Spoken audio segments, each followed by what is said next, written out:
Sur le premier thème, qui est d'ordre institutionnel, mais aussi de policy making, qui fait quoi en matière de droits fondamentaux? Vraiment, on a une architecture qui est d'une complexité extraordinaire.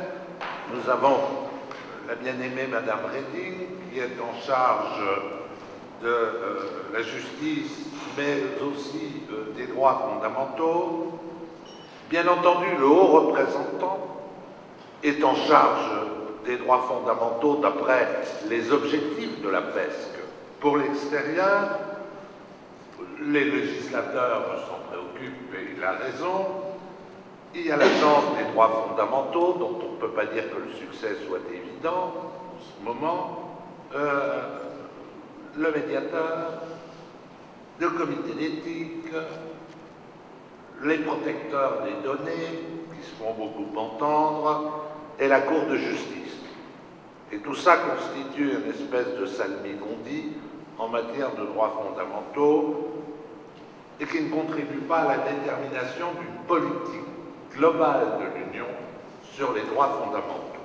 Le dernier thème de la participation, d'abord, on peut se demander qui représentera l'Union devant les instances de Strasbourg. À mon avis, l'une des mieux placées que la Commission pour représenter, comme elle le fait, devant l'OMC. Il y a quelques réactionnaires divergents sur ce point, mais je doute qu'ils finissent par l'emporter. La question est double, c'est faut-il un juge de l'Union ou non? Ou faut-il conserver la composition de la Cour telle qu'elle est? Et comment participer aux instances qui veillent à l'exécution des arrêts? Sur le fait de savoir s'il faut un juge de l'Union, à partir du moment où on adhère comme un État membre, il n'y a aucune raison de ne pas avoir un juge qui serait censé représenter l'Union. C'est la question de l'adhésion à la Convention européenne des droits de l'homme. Certains se sont attachés à la procédure.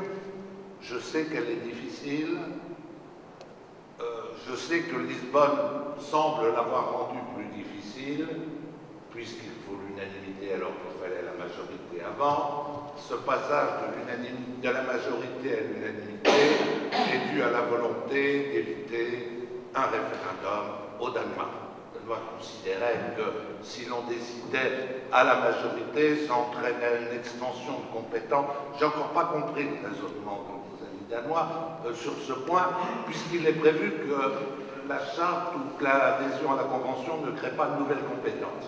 Mais enfin, c'est un problème avec leur folketing, on a cédé. On a cédé pourquoi? Parce que de toute façon, tous les États membres sont partis à la Convention européenne des droits de l'homme et qu'ils devront ratifier l'accord en tant que partie contractante à la Convention, et donc on adopte l'unanimité et que la décision de l'Union soit soumise aux ratifications nationales, comme elle l'est de toute façon soumise aux ratifications nationales de l'autre côté.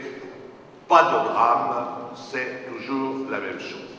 Ce qui m'inquiète, c'est que, d'après les conversations que je peux avoir avec certains États membres, à titre privé, puisque maintenant je ne plonge plus dans ces affaires communautaires, j'ai l'impression qu'on assiste à un énorme retour en arrière. Cette question, elle est récurrente depuis les années 70 dans l'Union. Il y a eu de nombreuses discussions au sein de groupes de travail à diverses occasions, et on discute toujours de la même chose, avec les mêmes arguments.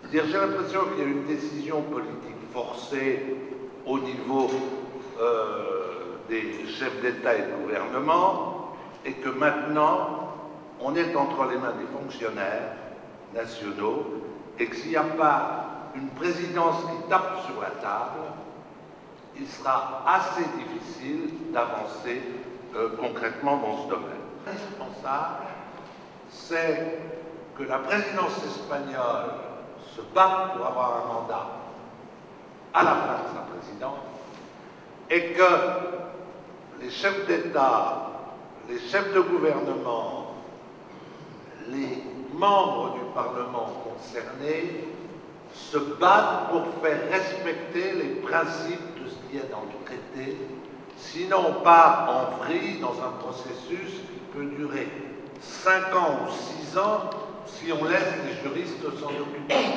avec leur raffinement habituel. Une décision politique doit être exécutée sous pression politique. Merci.